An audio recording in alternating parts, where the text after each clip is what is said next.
Alright, this is Larry with Man Cave Mayhem, and today I wanted to talk a little bit about issues with wind while you're recording. I've been having a lot of issues with wind because I live in a windy area, so I thought I would kind of demonstrate what I did to resolve some of my problems, and it's a real simple fix. Most of you probably know how to do this, but me being illiterate, I wasn't able to figure it out. But after doing a little soul searching and a lot of Amazon hunting, I found a solution to my problem. All right, so you can see the wind outside. We're getting about 22 mile an hour winds right now.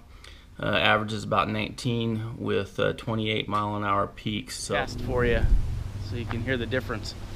Anyhow, it's a simple fix. You don't notice it a lot of times when you're out recording. There we go, there's a good gust of wind. You get my point. You can see the trees behind me. The wind's blowing the trees pretty well. I'm outside and you can see that there's plenty of wind out, and wind is always a problem when recording, and so anytime you can figure out a way to solve a problem like wind noise ahead of time, it's always better. Alright, there we go. We have a good strong gust of wind, as you can tell by the trees. And this is with a simple $7 fix. we're gonna take this fan and imitate artificially, right, Danae? We're gonna artificially imitate some wind to see the difference between the windsock on and the windsock off. So here we go.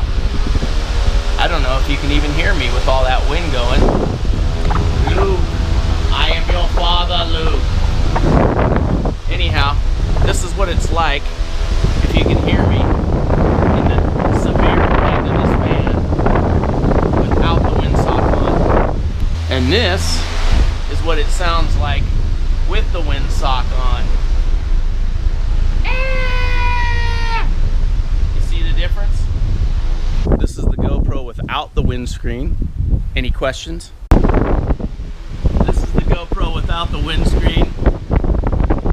This is the GoPro without the windscreen. Any questions? This is the GoPro with the windscreen. Okay, so this is what I used on my camera. It's just a simple foam windsock that goes over the camera housing like so. As you can see, it's very simple. It was, I think, $6.99 on Amazon. Ordered on Amazon Prime, got it 2 days later, and it works out really well. I have a aluminum housing that's on my camera. This is actually made to go over a GoPro without a housing on it, but I did a little bit of modification and cut around that so it would go around the housing lens cover, and it worked out really well.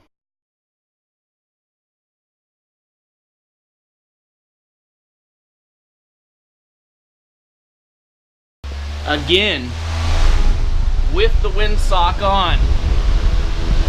Pretty good. Makes a big difference. Hope this helps. Don't forget to subscribe, like, the thumbs up thing, and share. Again, I hope it helps. Remember, I'm just a man in a cave causing mayhem. Thank you.